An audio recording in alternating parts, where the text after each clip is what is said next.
আমি অবাক হয়ে যে মানুষের কল্পনারও তো একটা সীমা থাকা উচিত। আপনি তো সত্যের কাছাকাছি থাকলেও মানুষ প্রতিবাদ করবে। আজগুবিতার তো সীমা থাকা দরকার। বাংলাদেশকে নিয়ে ঠাট্টা রসিকতা বেঁধে উঠেছে, বাংলাদেশের মানুষকে নিয়ে ছিনিমিনি খেলা শুরু করেছে। মিথ্যা কথা কেন বলবো? আমি ডিটেইল বলবো, শুধু আপনাদের একটা কথা বলে রাখি। একটা ভিডিওতে নাকি দাবি করা হয়েছে 3-4 তারিখে রাতে আমি ক্যান্টনমেন্টে ছিলাম, আর্মি অফিসারদের সাথে নিয়ে ভারতের দালালদের নিয়ে আমি মিটিং করেছি। আমি অবাক হয়ে যে মানুষের কল্পনারও তো একটা সীমা থাকা উচিত। 3 তারিখে মাহবুব মোর্শেদের সাথে শহীদ মিনারে সমাবেশ করার পর রাত 9টা পর্যন্ত ছিলাম, বাসায় গিয়েছিলাম। তারপরে অধ্যাপক মোস্তফা মামুন ঢাকা ইউনিভার্সিটি ফুলার রোডের 19 নম্বর বিল্ডিংয়ে দোতলা ডান দিকে থাকেন, তার বাসায় রাত্রে থেকেছি। শুনেছি আমাকে মেরে ফেলবে অথবা গ্রেফতার করবে। 4 তারিখের রাতে সন্ধ্যার পরে অনলাইন অ্যাক্টিভিস্ট যারা ছিল তাদের সাথে একটা প্রোগ্রামে অংশ নেই, সেটার অডিও আপনারা অনেকেই শুনেছেন, যেখানে আমি বলছিলাম আমাদেরকে মেরে ফেলতে পারে, আমাদেরকে সবাই বলছে পালিয়ে যেতে। রাতে 9টা, 9:30, 10টা পর্যন্ত। তারপর আবার ওই মোস্তফা মামুন বললাম না, নাম উল্লেখ করে বললাম, ট্রিপল-ই টিচার প্রফেসর, আবার তার বাসায় ছিলাম। এখন বলেন আপনি, সব কিছু তো সীমা আছে। এখন আমারও যদি বলে আসিফ নজরুল আসলে চোখ হলো 5টা, এরকম প্রতিবাদ করে মানুষ, ভাই আমার চোখ 5টা কেন? সব কিছু তো সীমা আছে একটা। মানে তখন আমাকে যখন কেউ বলে ভাই এটা আপনি একটু ক্লিয়ার করেন, কি ক্লিয়ার করব?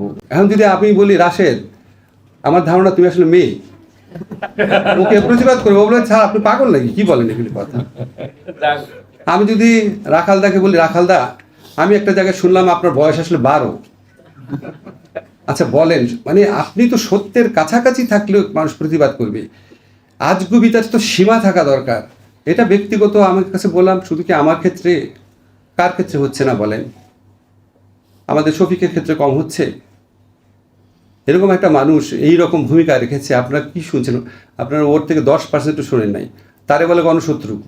সব কিছুর সীমা থাকা দরকার। তাহলে আপনি কার পারপাস সার্ভ করছেন?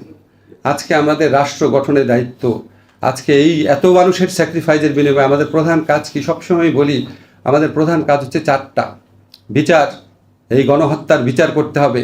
আহত যারা আছে, নিহত যারা আছে, তাদের পরিবার, তাদের পুনর্বাসন 2 নাম্বার।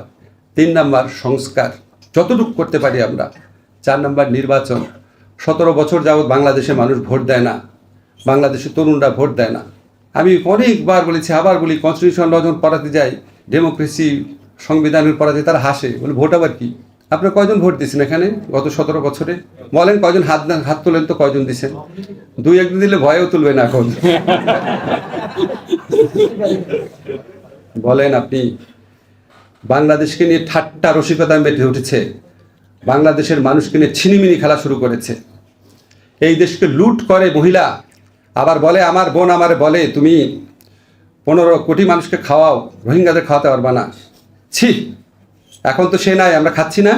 আমাদের কি উচিত? আমাদের উচিত তারা বাংলাদেশকে যেভাবে লুট করেছে, এই লুটের অর্থ ফেরত আনা।